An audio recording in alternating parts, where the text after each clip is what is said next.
is natural sun. Yes. How's that for my volume? You guys hear me? Yes. Needs to go up more? How's that? There's the bottom. A little bit better for you? Colors are going to act real weird down here at depth. If you're wearing red, you're going to be a purple sort of color. I have a little example. Be a bright or dark purple, excuse me. It was bright red up on the surface. Is going to do a comms check through the underwater telephone.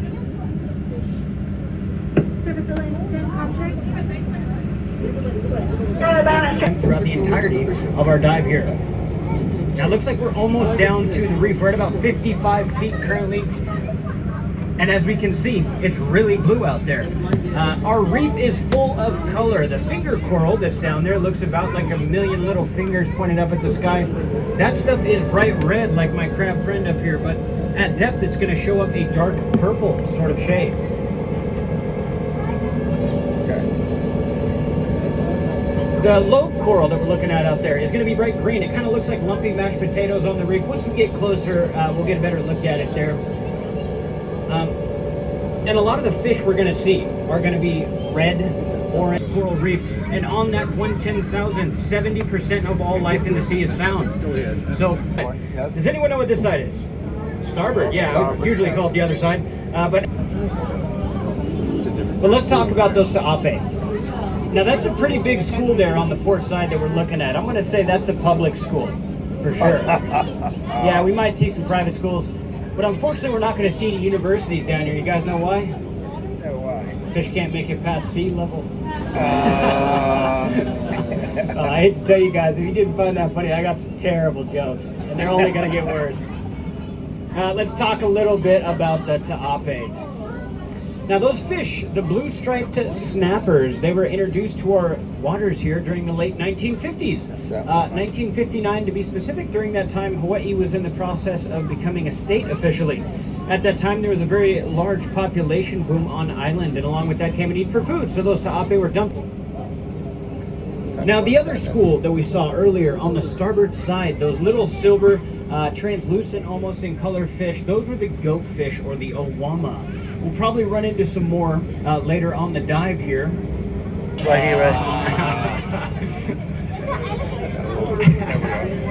Starboard side, keep your eyes out. We should have some Ta'ape down there somewhere about.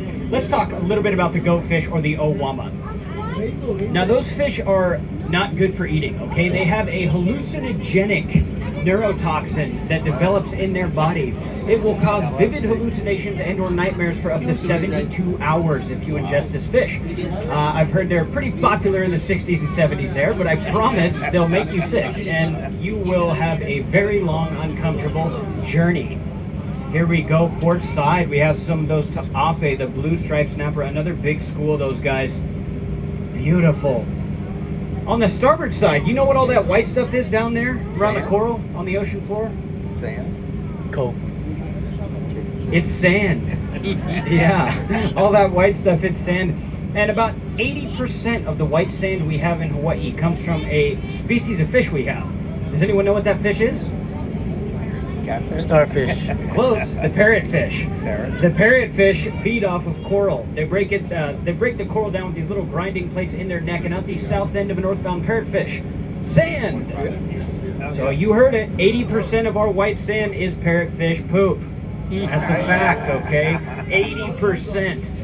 In fact, here on the Big Island, they've estimated it's about 90% of our white sand. I'm talking about the statistics of all the Hawaiian Islands. 80% of that white sand, parrotfish poop.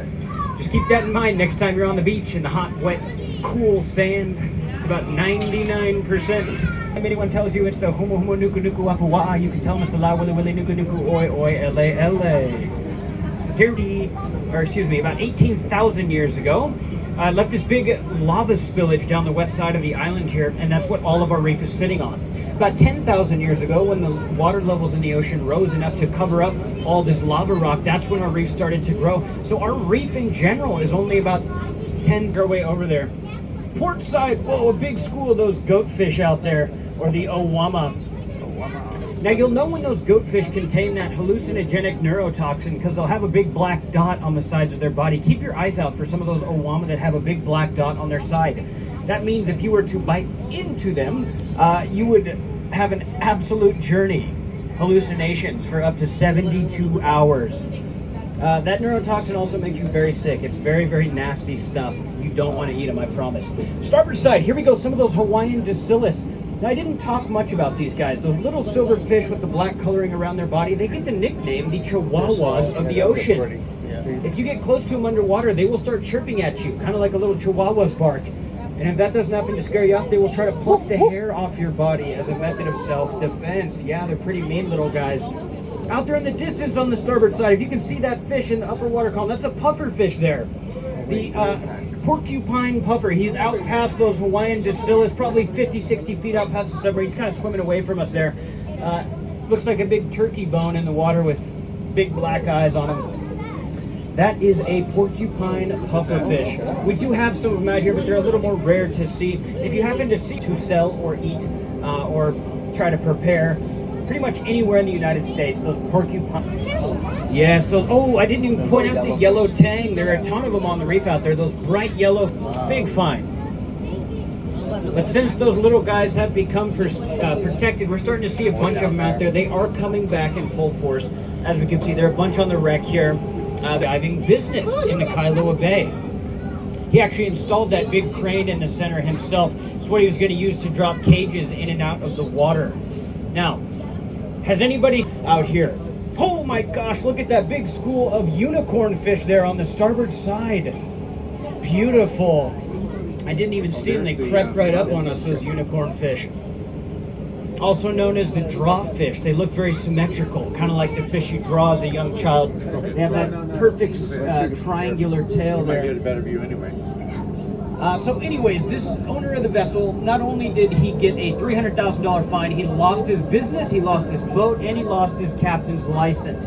All around a pretty massive mistake for the owner of this boat to let it sink out here. Lucky enough for us, we have an extremely healthy coral reef. So about 99.9% of the coral that was destroyed has since grown back. We monitor this reef regularly down here. The Department of Land and Natural Resources has kind of left it up to us on a lot of these areas to keep a good eye on it. We're supposed to notify them of certain outbreaks of crown of thorn sea star, anything else. If someone drops anchor on the reef, we report that as well.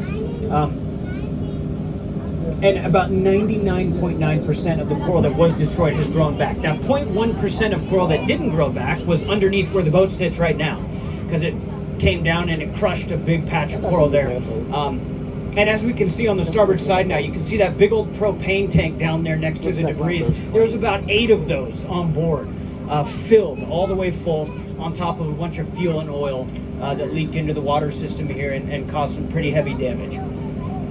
Now, fortunately for Atlantis, we have 2 wrecks that happened completely. Now, this wreck here sits at about 85 feet. The one we're going to is over 100 feet deep. It sits about 105 feet down there on the ocean floor. And as we make our way down, you're going to start to notice all this reef is going to disappear. Because, well, like I said, about 99% of the coral is on the lava flow, and where that lava flow stops is where all of our reef is going to stop at. So as we get into this very sandy area, if you were looking to see an octopus, this is going to be your shot, okay? We've probably passed over about 100. Try to if you can, because that eagle ray is very rare. We don't get to see them a lot down there. That's really cool. You see it? White spotted eagle ray out there. So our thrusters on the submarine, they give off an electromagnetic interference that kind of freaks those guys out. So for the most part, they don't like to come near the sub. For us to see one that close is a very rare thing for us. It's really cool that we're able to get an eye on him there for whoever got to see him. That's one like now, there Moa, are hundreds of them out here. We ask that you guys don't sit on the emergency compartment right underneath our passenger vessel. Now, as you guys can see, our boat doesn't need anything near that big. It's not that big. That's about the size of an anchor that the cruise ship uses. That anchor was actually engineered, designed, and brought out here for our submersible. It's a Coast Guard requirement that we have that open water mooring in case there is to be a tropical storm or a tsunami here. An event like that, the Coast Guard regulates that we tow our sub out, hook it up to the open water mooring, and we have to have a crew member ride out the duration of that event inside of the submersible. Hatch is closed, which is not very fun.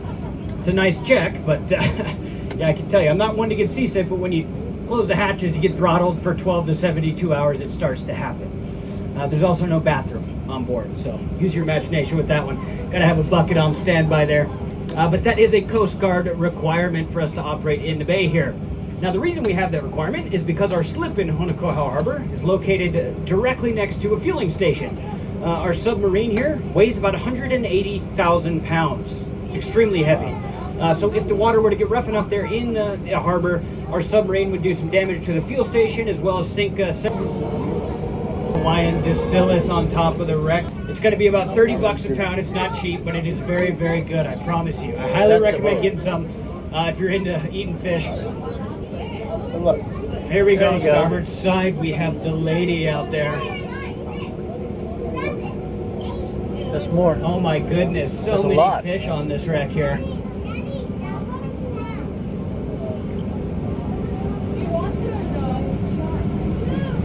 Oh wow, that's a lot. So this is the university.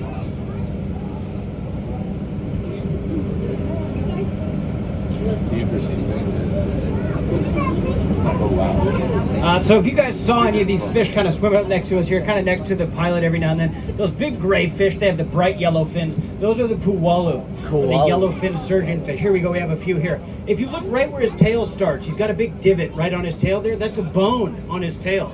It's extremely sharp like a scalpel. That's why they get their name, the surgeonfish. Most of the scratches on the outside of our viewports here are actually from those puwalu just swimming by. That bone is so sharp that if they rub up against you, they can cut through a wetsuit all the way down to your bone. And I'm talking about a 6 mil wetsuit, one of the thick ones. Our humor there, guys. Oh, there it is. Boom, we touched down. What do we got? 103 feet in the cabin, 104 feet. Make sure to, all right, yeah, give it up.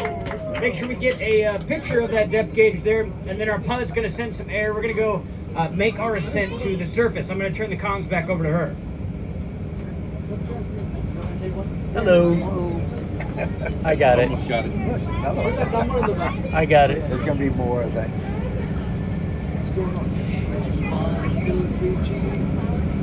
Really, they're feeding them. Yeah, they're showing. Surface Atlantis 10, we just landed in 104 feet inshore of the Lady with a heading of 170, requesting heading and clearance. Minus make a depth 40 feet, make your heading is 020. 40 feet, heading 020. Air on its way. Alrighty, folks, we have been cleared to 40 feet. That means we're not going to go any shallower than 40 feet. We just sent a big old bubble up to the surface crew there. They're going to find that bubble above us. They're going to secure the area topside, make sure it's nice and safe for us to bring the submarine up out of the water. We don't have GPS or sonar or any of that kind of stuff. It's all military tech. We use air to let our surface crew know where we're at. Our pilots navigate this dive site completely off of memory. We don't have any sort of navigational tools besides the compass in our depth. But here we go, folks. We are making our ascent up to the surface. When they give us clearance there, that will be the fastest part of the dive, our surfacing procedure. We only can maneuver the submarine about 3 knots max. It's amazing how bright it is, isn't it?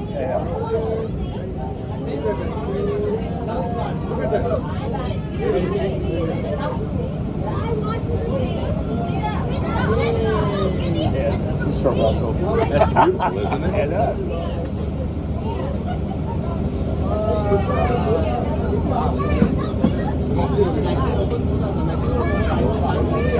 We said we have to be back at the surface before. That's exactly right. If you guys can go ahead and switch over.